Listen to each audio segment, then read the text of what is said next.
Hello, hello. Welcome to another heartfelt episode of Heart's Home, where we explore the profound, the personal, and the universal.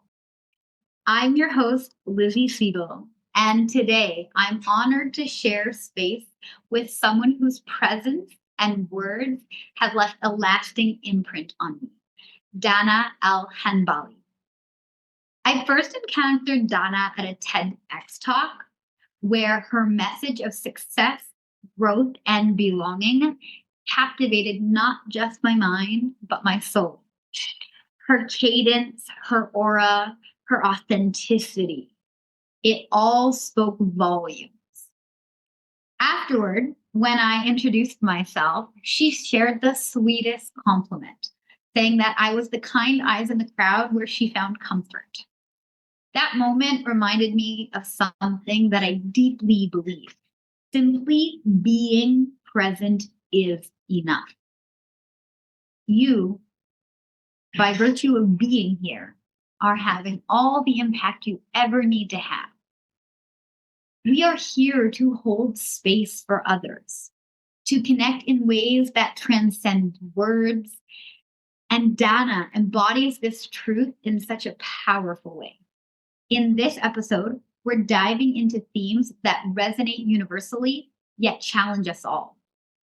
The complexities of success, the idea of belonging, and the ever-evolving journey of self-concept. Together, we'll explore how intuition guides us, how we define growth on our own terms, and how we navigate the tension between external expectations and inner alignment. So, if you've ever questioned what it means to truly belong, or what you're truly searching for in life, this conversation is for you. So go ahead, grab your beverage, get cozy, and let's open our hearts, expand our horizon, and welcome to a conscious conversation on Heart's Home.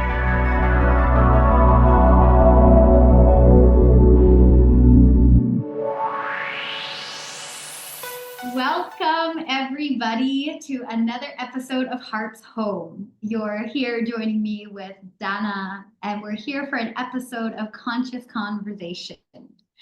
Dana Alhanbali is the founder and chief strategist of Bark and Berg, committed to making an impact. Dana started the company with a vision of collaborating with some of the region's pioneering businesses and leaders to advise on the development of their brand internally and externally. She is driven by a mission to champion growth, change, and impact.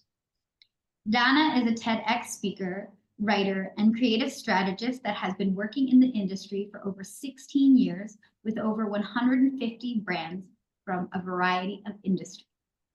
She is the co-founder of a multi-award-winning creative firm, Edie and Dane in Kuwait, that has been recognized globally at Cannes Lions as well as Dubai Link, and as one of the MENA region's leading agencies.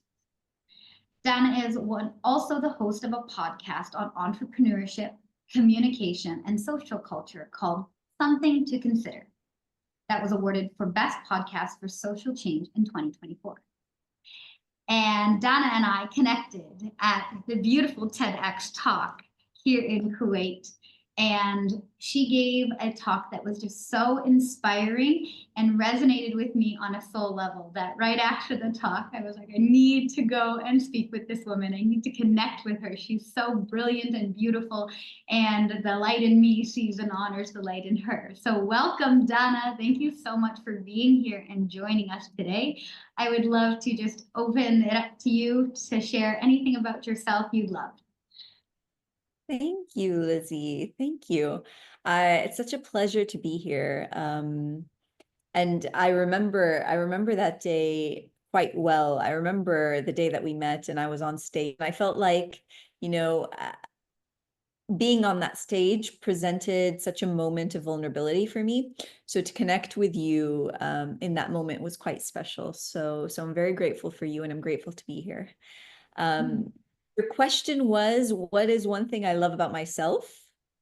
Yes, what would you love to share about yourself? Please go What would I ahead. love to share about myself? Well, I think I am an eternal wanderer and learner.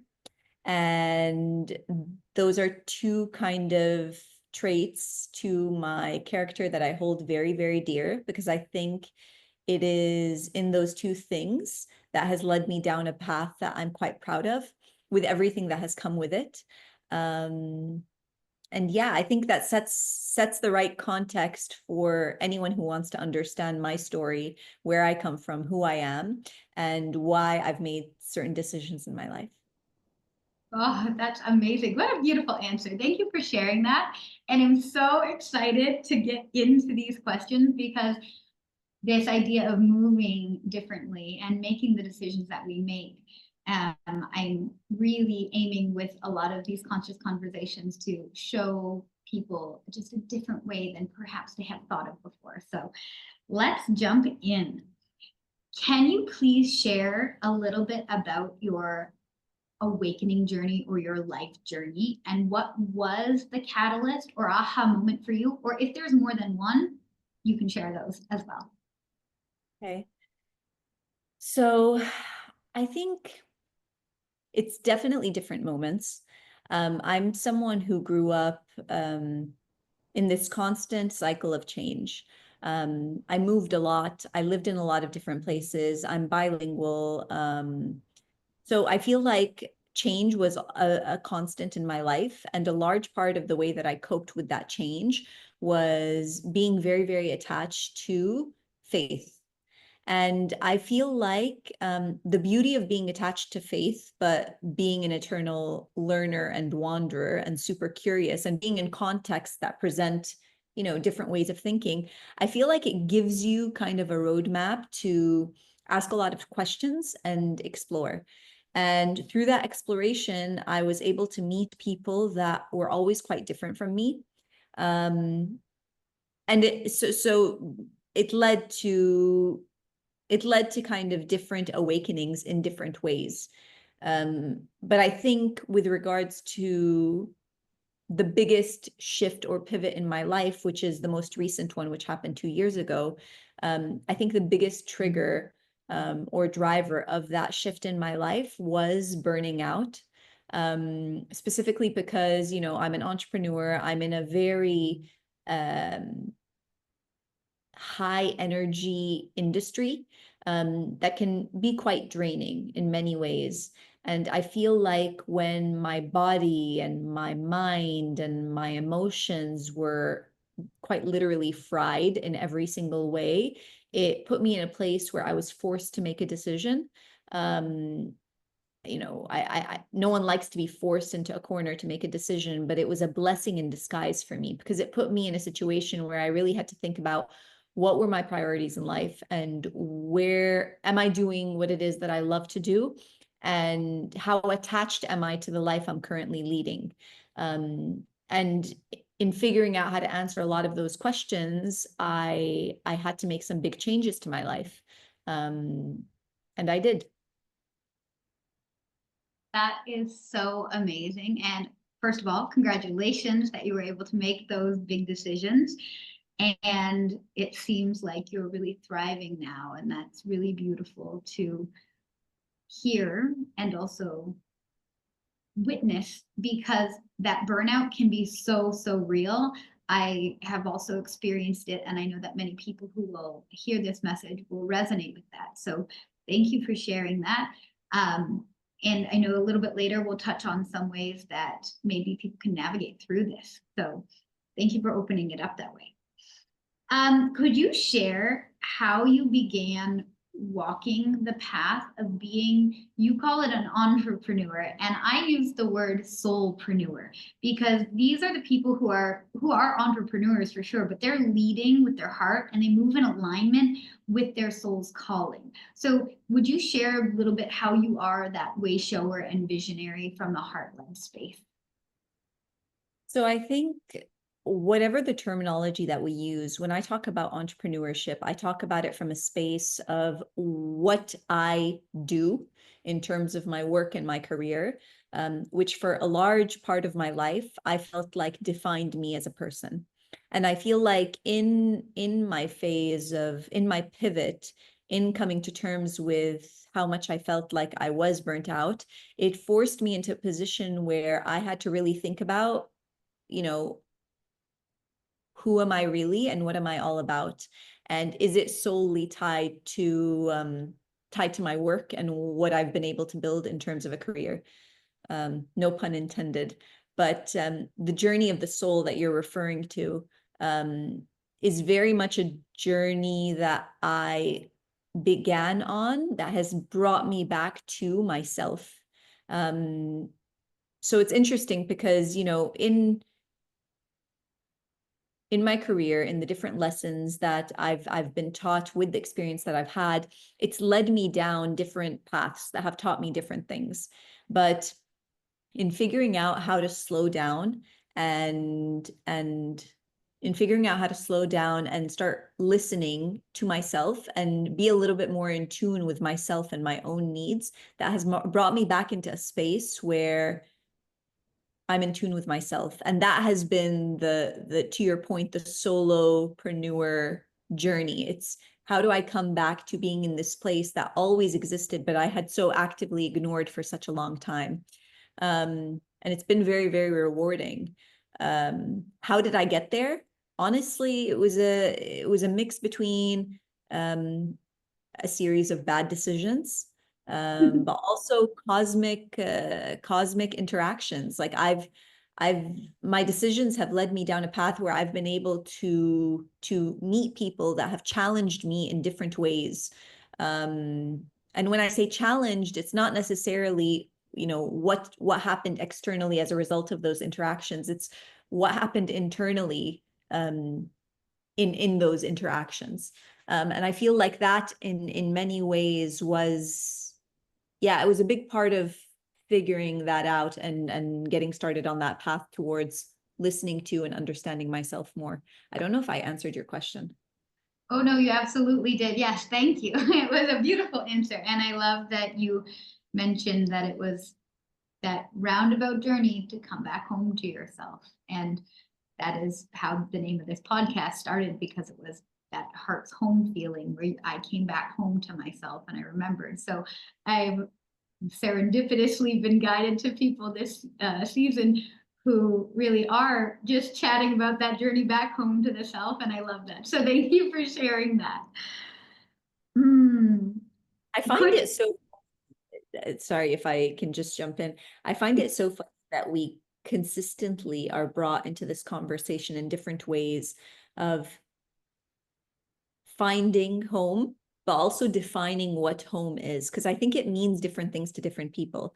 And in a world that kind of thrives on this idea of materialistic things that are very external, it's still quite important for us to be attached to something because it gives us a sense of grounding, especially if we don't feel like we are in a place where we are actually grounded. So I think that in itself, this whole idea of home is so much bigger than even it being something that sits within me, which was another kind of realization I came to. That's really beautiful. Could you even talk a little bit more on that about what are those other aspects for you that signify or indicate home?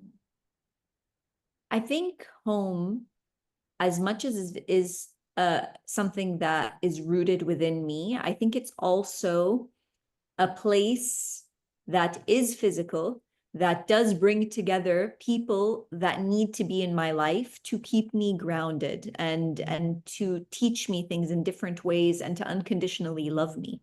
And I feel like that physical space that I'm describing, whether it's an actual home or a family dynamic or a community, a friendship, a community that includes friends and teachers and other relationships, when I talk about it as this actual physical thing that is outside of myself, a lot of people may relate to this. It also becomes something that we consistently run away from because having honestly, right? Like it's something that we do kind of run away from because it's something that in many cases can be painful to deal with. It's a mirror in many ways to unresolved issues that we have within ourselves or issues that we're not ready to come to terms with. I always talk to people about, you know, as painful as pain can be in this context, how incredibly beautiful is it to have this? Because not only does it humble you, but it teaches you so much about empathy and forgiveness, not just for others, but for yourself. And I think there's such an important part of at least my journey. And yeah, I think that thing that I'm trying to describe, that external thing, is very much something I would include in this definition of what home is. So me understanding myself internally and also coming to terms with the external relationship I have with these people, with this place, all of that is home for me. Thank you for your word, for your description, for the energy that was behind that glorious answer. And I laughed out loud because I was sitting on my meditation mat yesterday. Yesterday, I disengaged from the rest of the world to like, no, only the thing on my phone was the music playing from it. I turned the do not disturb on and I just spent time with myself because I needed to get quiet and get some answers. And what came up was this thing that I've kind of known for a while, but it came through loud and clear yesterday about like, why do you keep running away from it all? Like, and now you want to run back towards it. And so that was so funny to me, just, you know, the divine synchronicity of the timing that you said that. And even now I feel like for those people who, and maybe even myself and you, to reiterate what Heart's Home is, it's a play on words. And it touches so perfectly on what you just described there. It's when you come home to your heart, which is always your home because you are you, but it's also when the heart is home. And for me, I describe that as that feeling when it's like, I'm with my people, I'm with my community, it might be a physical space, sure, but it's like, I feel safe here. I feel welcome here. I feel grounded here. And so I just love how you've given us that beautiful description and perfect picture of everything I want to share. Thank you for saying it so eloquently. Absolutely. And I think, you know, to your point here, that space that we're talking about isn't always like soft and pretty. Sometimes it's chaotic. And I think that's a very real thing, you know? Mm-hmm. And I think that it's important to let people know that because, especially in the work that I do, where people think it's all love and light. I really had this discussion with my friend yesterday where it's like, but to get to this love and light place, I had to go through the shadows and the darkness and notice them and integrate them and experience them to be like, oh, yeah, I love that too. I love the darkness. I love the messy bits because they're all part of the same whole. And that was a real perspective shift because we are whole unique beings and the whole full spectrum human experience is what we're going to experience being here. 100%. I've learned to love the messy bits. Like I don't want to romanticize pain. That's not my intention. Pain is pain and it's hard and it's a lot of things, but I embrace it fully because to be able to feel and to sit in it is such a profound gift. And I find that I always say this, I think the opposite of love isn't hate, it's indifference. And it's those that are choosing to walk through life without allowing themselves to feel wholly, no matter what that brings, no matter what the consequences of that feeling is, not feeling wholly is it's such a disservice to yourself and to whatever time you have here on earth. I find that it leads to a life that is probably will end up being very unlived. Yes. Again, synchronicities. I had a private yoga class this morning, and I was saying to my student, the opposite of love isn't hate, it's fear. it's being afraid to witness and hold it all. And so similarly in that vein, like if you don't hold it all, and if you're not willing to go into those places that we need to feel in order to heal, we need to name it in order to tame it. When we do those things, we actually get to own it. And it's that ownership that allows us to fully stand in our power and in our truth, and not power in a negative, like power hungry way, but like power as in knowingness and conviction of what we're here to do. Absolutely. Absolutely. Oh, this is a lovely conversation so far. Thank you. Oh, okay, so going back to what is right now your current mission and your vision, and how are you bridging the gap between like maybe the classic regular way things are done or have been done and the way that you move differently? I like to call this the 4D, 5D experience, the more energetic soul-led place, but whatever it means to you as in terms of how you resonate with your vision and how you show up in the world. So I think a large part of figuring out what my vision and mission is was evaluating what success meant to me. And I feel like that's something that has changed a lot, because what we have a tendency to do is that we assume that the way that the world celebrates success externally, whether it's through media or in the movies or in what other people choose to display publicly, it's always this bright, shiny, materialistic thing. It's promotions, money, awards, recognition, the perfect marriage, quote unquote, the perfect kids, quote unquote, a big house, a great dog, wearing designer clothes, whatever it is that you want to call it. All of these things fall under the category of, oh my gosh, this person seems to have had it made. And I feel like a lot of us fall into the trap of thinking that is what we should aspire to. And I'm including myself in this. I think for a long time, I felt like, there are specific things I needed to check off my list to be considered quote unquote successful. And while, checking things off that list, whether it be recognition or awards or whatever it is that you want to call it, did matter. It does help. It helps you progress in terms of, your career and giving you credibility, and people listen to you, and okay, all of that comes with it. But I don't think that, at least for me, I don't think it was enough. And I think figuring out what would success be for me was a big part of understanding what my mission and vision would be moving forward. So when I took a step back, I took a bit of a break when I realized that I had burnt out and I needed time to heal. And there's no linear way to heal. I think it's a lifelong process. I don't think it's something that has an end to it. It ends when you die, if you die, depending on whatever your belief system is. But yeah, so for me, I took a lot of time to reflect on what it is that I truly wanted. And I think from a practical perspective, what I wanted the pace of my life to change, because I became very aware of how much time is something that is so important and so limited. And the way that I was spending my time was not in a way that felt fulfilling.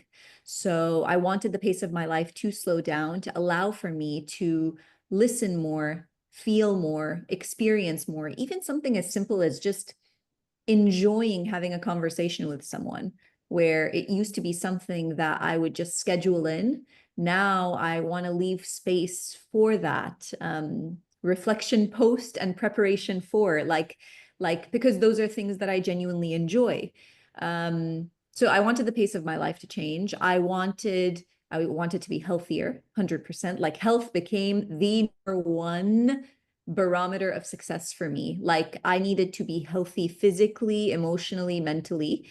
Because if you don't have health, you have nothing. no matter what. So I invested a lot of time in figuring out how to kind of work my way back into a healthy lifestyle through movement, through better eating habits and things like that. And the third kind of, let's call it pillar, was fulfillment by serving. And what I mean by serving isn't by working for something or creating a company, which I love my job. I love what I do. I love my work. But I really was drawn to this idea of wanting to make an impact, a real impact. I wanted to feel like I was contributing to something that I could see grow or get better or help the community, help the country, help the whatever. So I was drawn to this idea of, for me to feel fulfilled, I need to be healthy. I need the pace of my life to be slower or match kind of how I want to live. And I needed to feel like I was contributing and doing something that had a very clear impact. And that kind of, once I figured those things out, it led me into drafting what eventually became my vision and mission. And the output of that became my podcast, which is something to consider, which became my platform and the place where, you know, I feel like I'm in the process of honing in on what my voice is and what I want to say, and also my business, which yes is quote unquote industry focused, but the choices of the clients that I'm taking on and the projects I'm taking on are geared towards this idea of, you know, it fits the pace of my life and it feels like, you know, I'm doing something impactful. It doesn't feel like it's something that I'm just passively engaging in because I'm spending so much time on it. Yeah. Beautiful. And that is just there's so much alignment in what everything that you're saying and the way you're moving. And this is that walking in integrity. I hear so much in your story and I can go, yep, I've been there. Yep, I've been there, about needing to get that health back on track, because if without your health, you truly have nothing. And until you're faced, and I hope that most people don't have to get to that point, but until you're faced with your health not being okay, you don't realize how much you can take it for granted.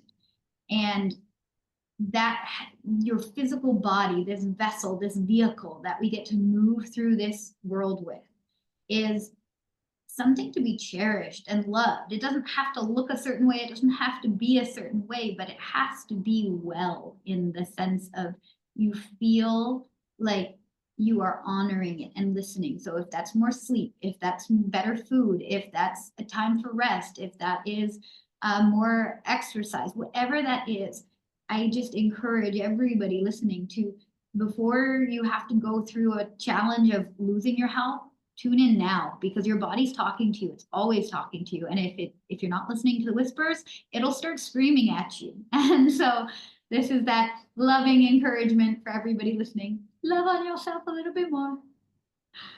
It's true, guys. I mean, look, it sounds cliche now because it seems like it's become kind of a social media trend, but I also remind people, like, there's a reason why it became a trend. It's because, you know, a lot of us have lost our way when it comes to taking care of ourselves. And very simply, taking care of yourself is listening to yourself, because whether it's your mind or your emotions or your physical body, you are being sent signals that you are ignoring. So I think this notion of listening to yourself is a very serious, intentional act, and it all starts there. Yeah, that's so true. And for those of you listening who are like, well, how do I listen to myself? Like, how do I even start? I would honestly just encourage you to sit in stillness, sit in quiet, not music, not anything, just sit still. Because like you said before, that we're running away from things, but all you're going to find is more of yourself. And there's nothing to be afraid of when you find more of yourself, because you'll realize that those fears, while they are still valid options to be afraid of, that once you sit with them, they're not as scary as when you look at that monster under the bed. No, it's not so bad. It's kind of cute. So I wanted to ask you a few beautiful questions, particularly that came from me listening to your TED Talk. This question is such a thread that weaves throughout my life about belonging. In your TEDx talk, you shared about that belonging is an illusion, and that choosing to be yourself in spaces where you're made to feel like you don't belong was a turning point for you.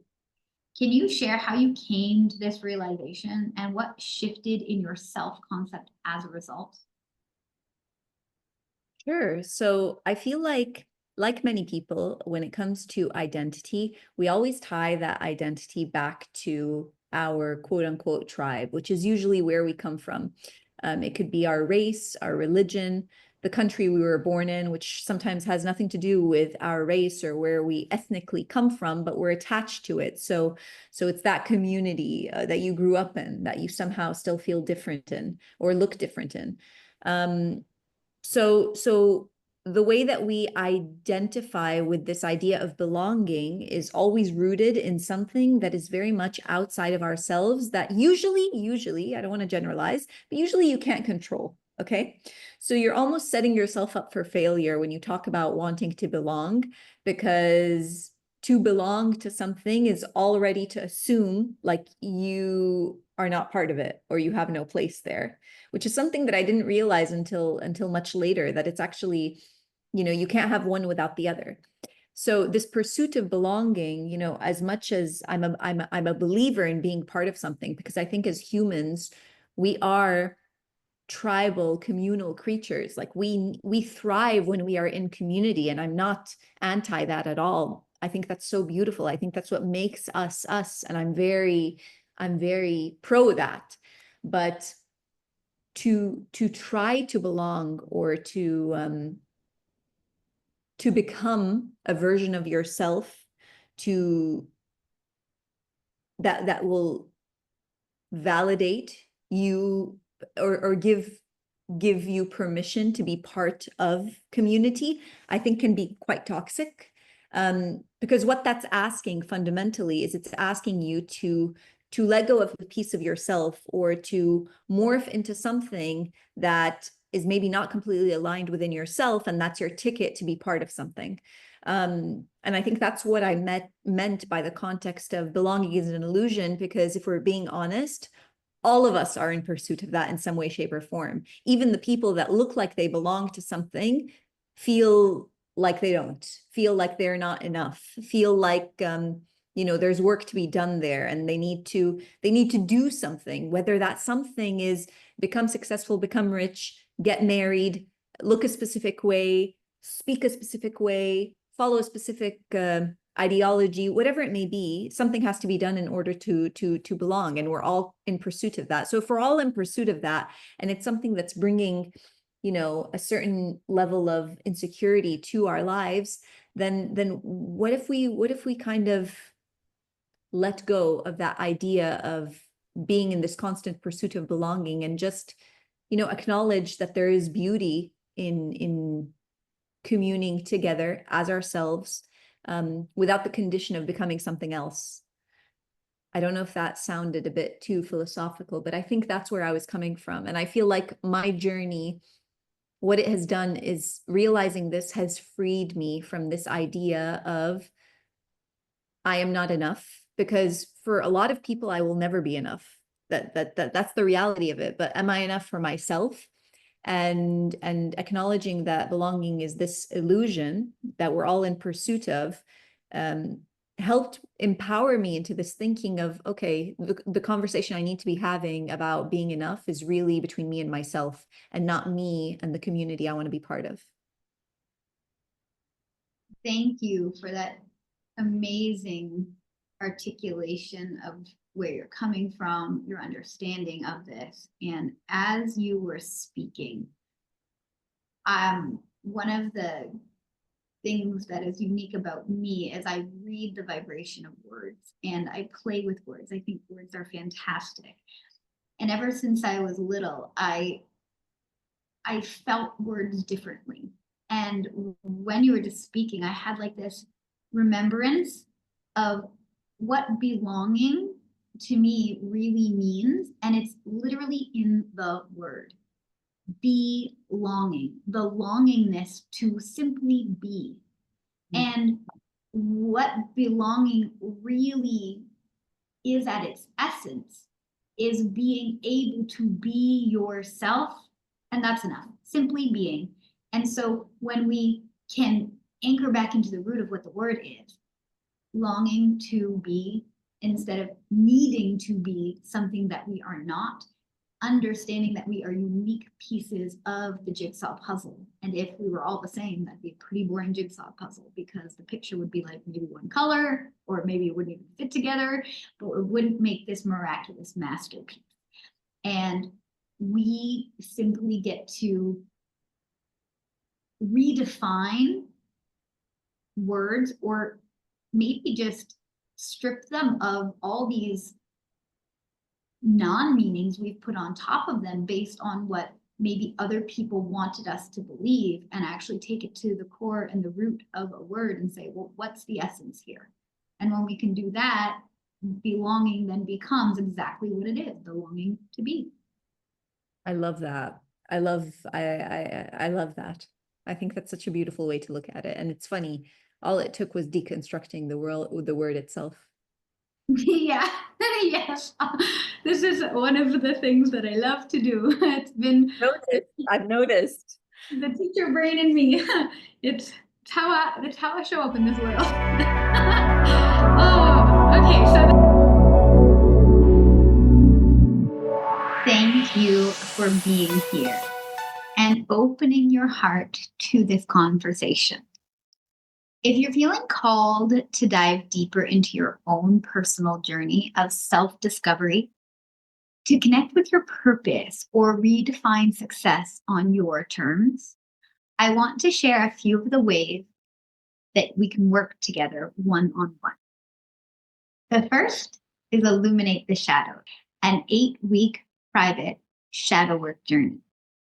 This is an intimate and transformative container where we'll dive deep into your subconscious to illuminate the shadows and release limiting beliefs, patterns, and anything holding you back from stepping into your highest self. This journey includes powerful tools like breath work, guided meditations, energy healing through divine source codes and Reiki, as well as working with somatic energetics like emotional freedom technique or tapping, and illuminating the shadows through shadow work journaling and this beautiful process I've designed called hypnotic journal. We will also be doing some subconscious reprogramming work using PSYCH-K. This is such a beautiful and transformative space where you are able to fully realize all aspects of yourself. And as a special holiday gift, anyone who joins will receive a custom shadow work book that is valued at over $80 that goes along with this program and helps you dive deeper into who you truly are. And remember, and come back home to your heart. Another beautiful way to work with me is through private PSYCH-K sessions. This is one of the most transformative methods that I've worked with myself and with others, and it has allowed me to truly transform my life over the last year. If you've been feeling stuck or are ready to shift your perspective and reprogram limiting beliefs, this is a powerful way to align your subconscious with your conscious desires, all while keeping in alignment with your superconscious, with that your soul is calling you towards. Whether you're working on defining success, strengthening your self-worth, or connecting with your purpose, PSYCH-K facilitates rapid, lasting transformation and provides you with the map to take those action steps so that you can realize, see with your real eye, that which you desire manifest in physical reality. Because while we need to work with all the layers of the mind, not just the conscious or the subconscious, but also the superconscious mind, we also need to take those aligned and inspired action steps in our life to truly embody this experience, and it's that full spectrum human experience. Another way we can work together is through energy healing sessions. These sessions combine divine source codes, Reiki, and light body activation, and are designed to balance your energy, clear emotional blockages, and activate your highest potential. It's a deeply restorative experience that helps you connect with your unique divine blueprint and align with the infinite wisdom within you. These sessions are so beautiful because they work on all levels: physically, emotionally, mentally, and spiritually, to help you align and become fully embodied in this lived experience. If any of these resonate with you, feel free to reach out. You can find me on Instagram at heart.s.home or at Lizzie Namaste Plant-Based. Or you can send me an email at heartshome@gmail.com. All of that information can be found in the show notes below.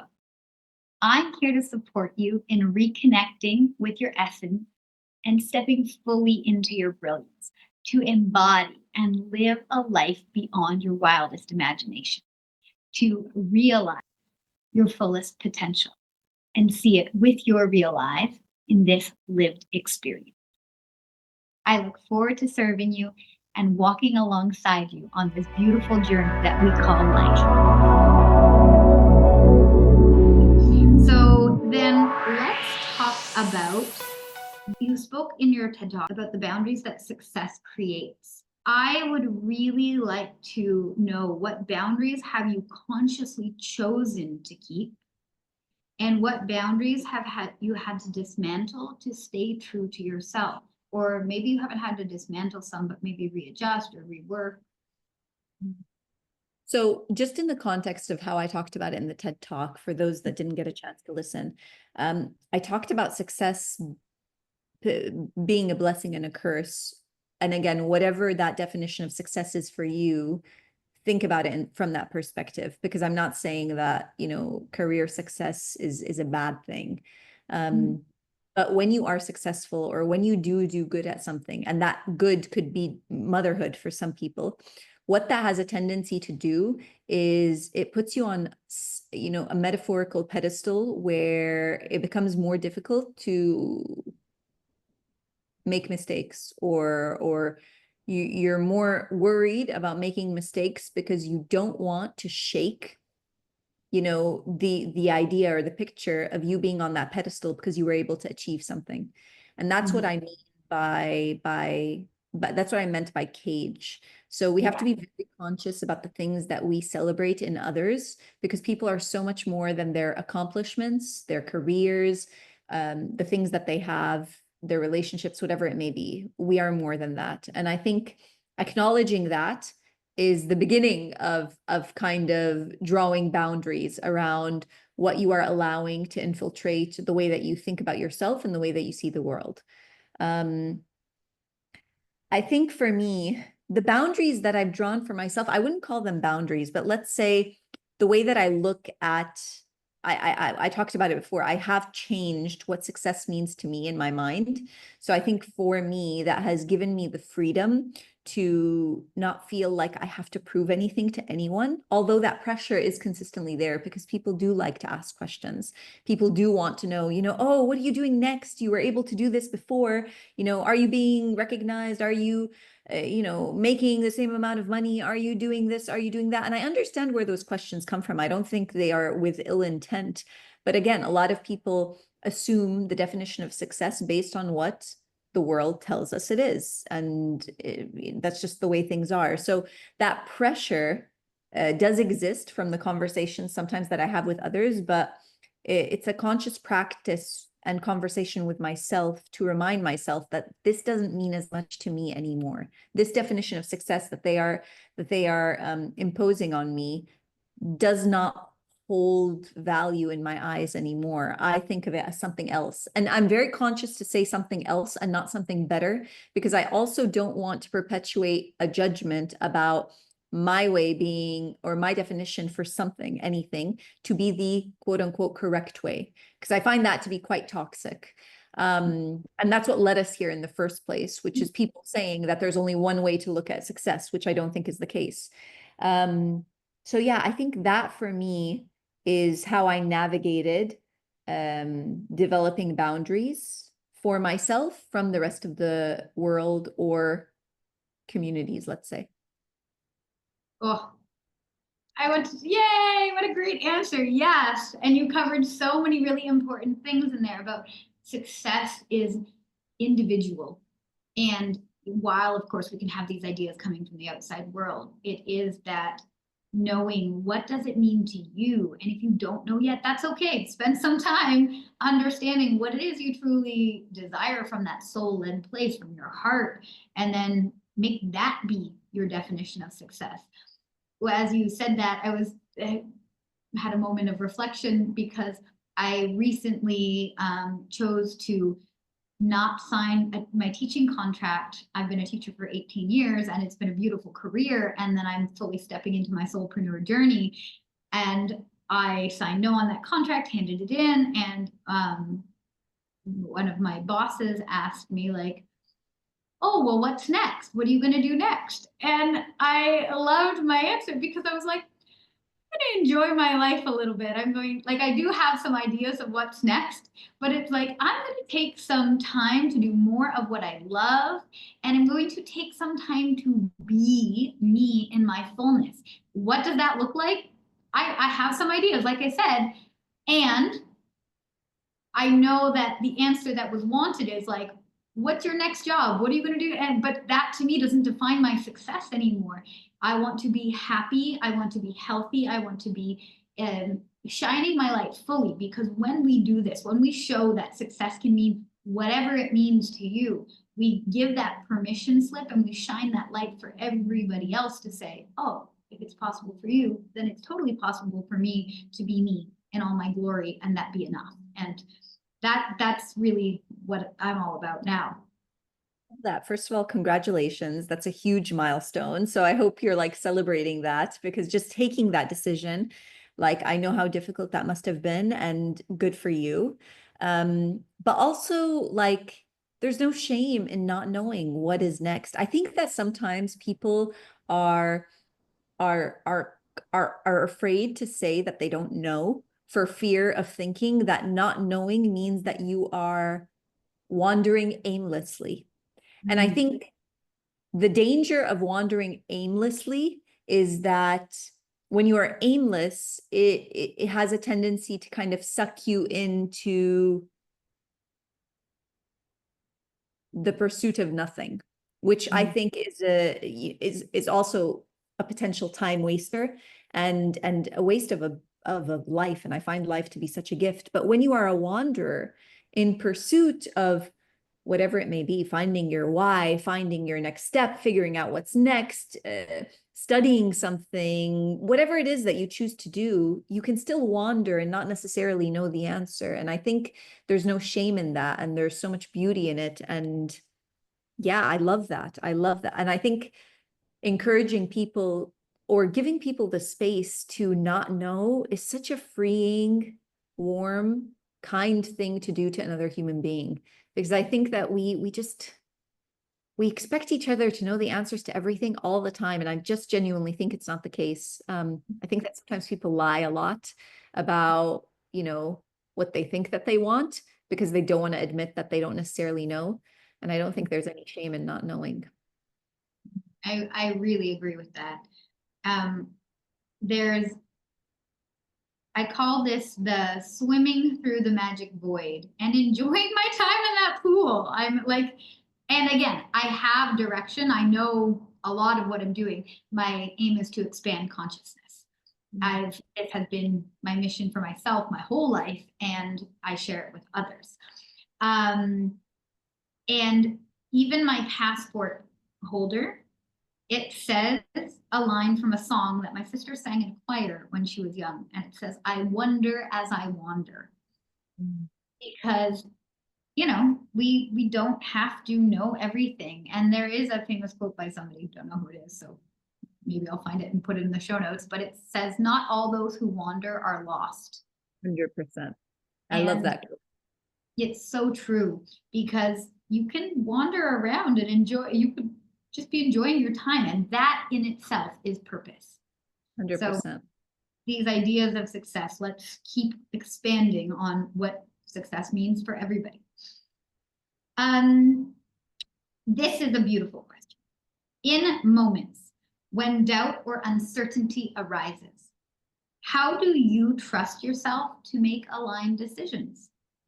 And what does your intuition feel or look or sound like when it speaks to you? This is a beautiful question. So I am someone who has a lot of faith. I'm very attached to my faith. I have a very active relationship with God. I'm a very proud Muslim, and when I talk about faith, I'm not necessarily referring to my religion as much as I'm referring to my relationship with a higher power, which in my case is God. And I feel like when I don't have the answer, when I feel like I am in doubt, when I'm not clear on where I stand on something, what I turn to is my faith. And what that does is it frees me from the pressure of having to make the right answer. And it directs me towards making an answer or taking a decision or having an answer that is right for now. Sometimes that's the case. That's all you need. So for me, it's been faith, and I'm very grateful for that. And I find that when I meet people who are believers or have a belief system that is rooted in faith, God, we're very aligned on that compared to people that, let's say, for their own reasons, aren't believers. So for me, it's been my faith. I love that. I agree so much. And I think that everybody who has whatever belief system they have, that when they get to know more of who they are and more of who everybody else is and the higher powers are, that people kind of come to this realization that they are essentially believing in something. And that something I find is often incredibly similar, and I would dare say the same. It's just a matter of the perspective at which they're approaching it from. So having faith is, people always have faith in something. You're always putting your trust in something, or you're always putting your doubt in something. And they both require you to have, if you're doubting something, you're fearing it. If you're having faith in something, then you're still putting your trust in something, but they both require you to put your trust in something that you can't say or know to be true until it manifests. So I always say you might as well choose faith over fear, because at least it gets you in the direction you want to go. 100%. And then your intuition. Can you speak on how your intuition comes through? Is it maybe words? Is it a knowing? Is it a feeling? Is it somewhere in your body?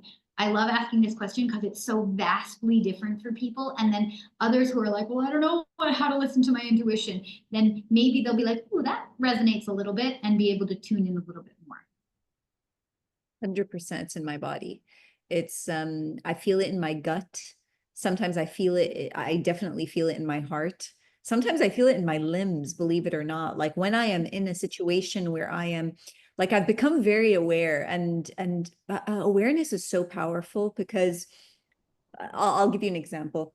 A lot of what's happening in the world right now, specifically in the region, is something that's weighing very heavy on me. So my consumption of news and content of that has been excessive, and I will admit that. That for me is my coping mechanism. So as a result of that, it's been very difficult to sleep. Okay.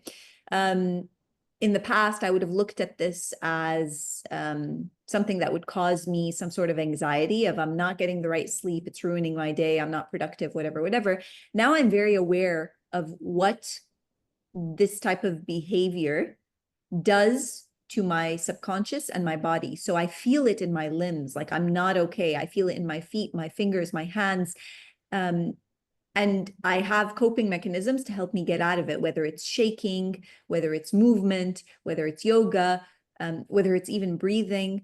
So having this level of awareness of how I feel within my body is definitely something that, yeah, it's alive and well. Like my body is my sensory, it's my sensory, I don't know what to call it, my barometer. Like I know, I feel things. I feel it in my body if I'm okay, if I need to do something, if I can think intellectually about things, but I don't make decisions if I don't feel it in my body in some way, shape, or form. Thank you for sharing that. And I just want to say that I'm feeling your compassion and your energy in this. And I'm wishing for not just you, but all beings everywhere, peace and compassion and love, and just that returning to oneness and remembering who we are so that we can feel and realize that true essence comes through. So thank you for sharing that.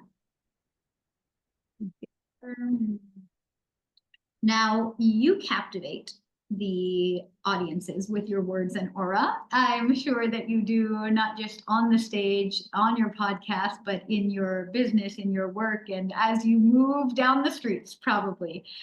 Do you feel that this ability to hold space and connect with others is an extension of your purpose, or is it something that you're still exploring within yourself?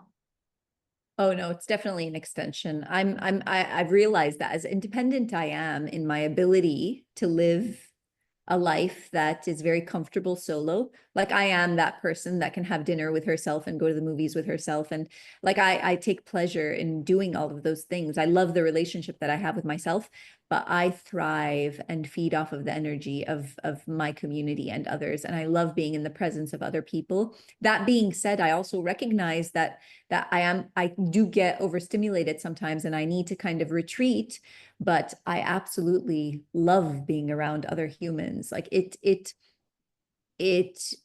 pushes me and gives me life, and it's such a big part of my existence. So I can't see my life without it. It's such a big part of what makes me me. Yes, that's so beautiful. Thank you for sharing it in that way.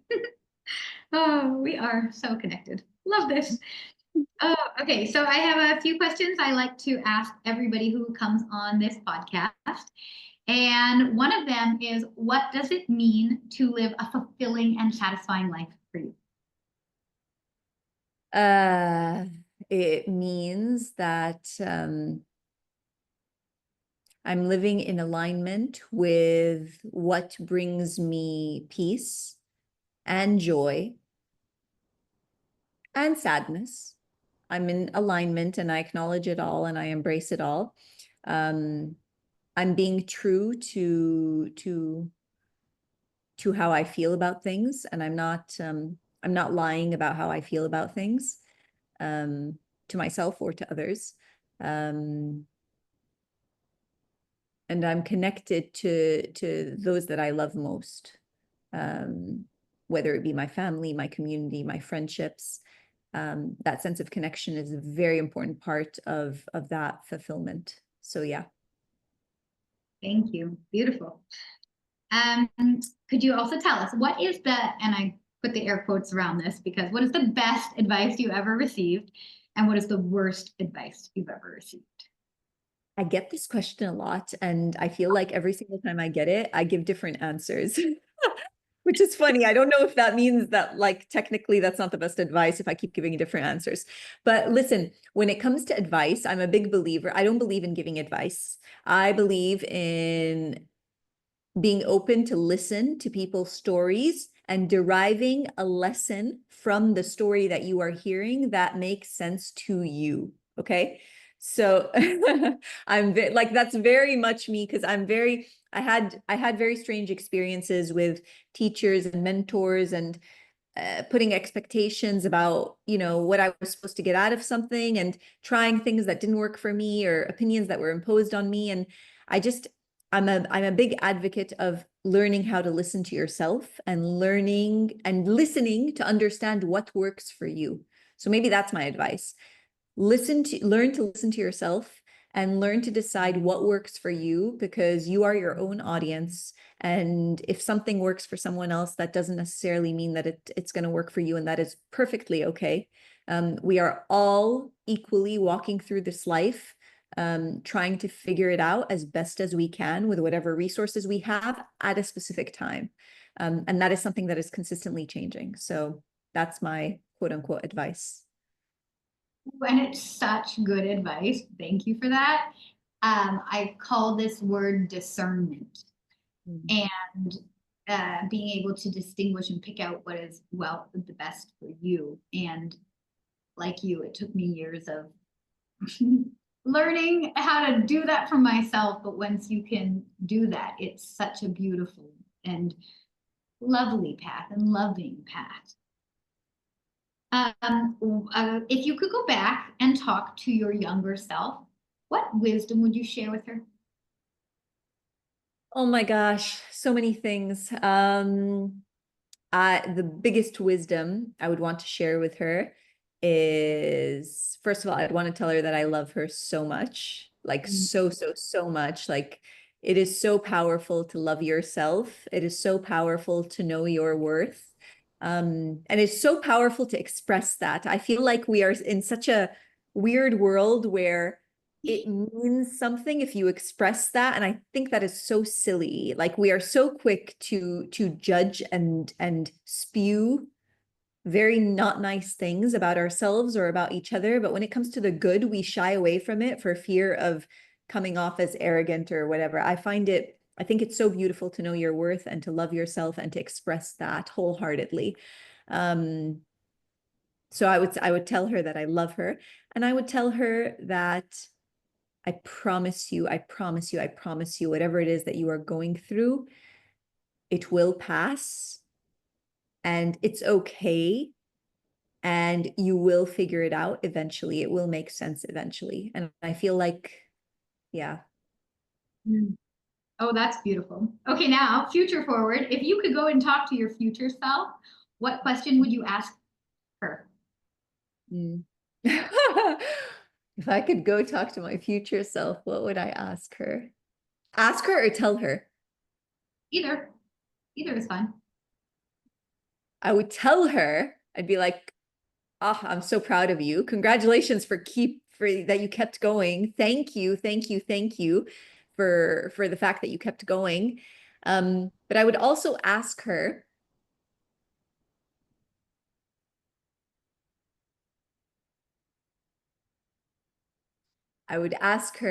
how is her heart feeling and how is her head feeling at that moment in time? Ah, I love that. That is one of the questions I ask people all the time. I ask them, how's your heart? Because Yeah. I care about that the most. Thank you. That's so lovely. And so then, final thoughts. What final message or inspiration would you like to leave with the Heart's Home audience? Final message. Well, first of all, I want to thank whoever's listening for the privilege of their time. Thank you for listening. I want to leave you with this thought that we are living in a world that is consistently calling on us in a variety of different ways, whether it's through our bodies, through our relationships, through our context, whether it's society, our external interactions, what's happening in the world, whatever it may be. The world is speaking to us in different ways, and messages are being delivered in different ways. And I think it's so important, whatever your belief system is, whatever terminology you want to use, whatever, no matter how stoic you are, how intellectual you are, I think it's so important to consider the importance consider how important it is to listen to what's going on around us and within you. Because it's a privilege to have these messages sent to us. And I feel like we are in this constant state of being distracted, and our attention is being pulled and drawn into things that are not adding value to our lives fundamentally. So allow yourself space to listen to your surroundings and what's going on within and around you, because it's really important. I think it's an important part of the human experience. Absolutely. Oh, that is a beautiful piece to share. Thank you for that nugget of knowledge. I love that. Okay, I have a little magical question that I love to ask people. Could you share with us the most magical or miraculous experience you've ever had that reminded you of your infinite power and connection to the divine or God, whatever you want to call it? That is such a powerful question. A moment where I felt that. Ah.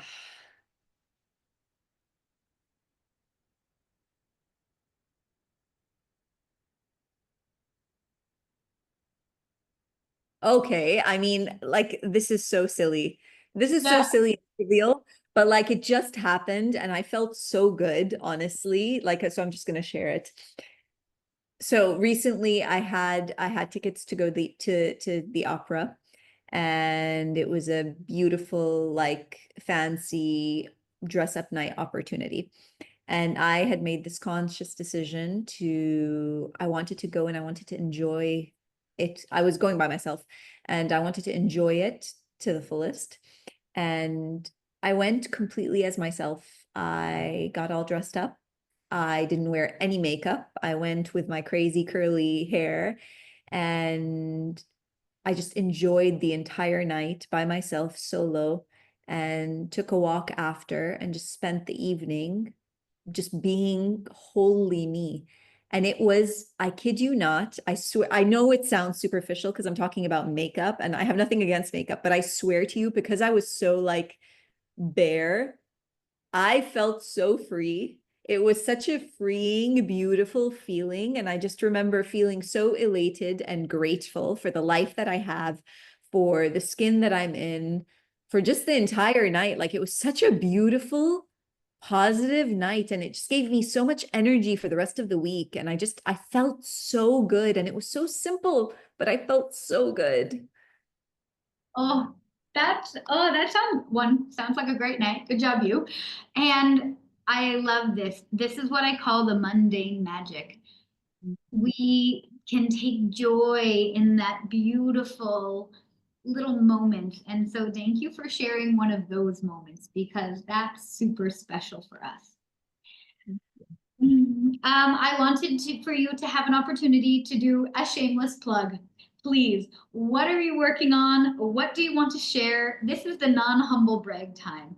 What's going on? Okay, so I'm doing a few things. Obviously, I do have my podcast called Something to Consider. So if you are interested in hearing more about my journey, I do a lot of solo episodes where I share kind of my perspective on things, but I also do host specific guests to have conversations that ideally put into perspective, or challenge the way that we see specific things. So if you're interested in that, listen to the podcast. It's on YouTube, Apple, and Spotify.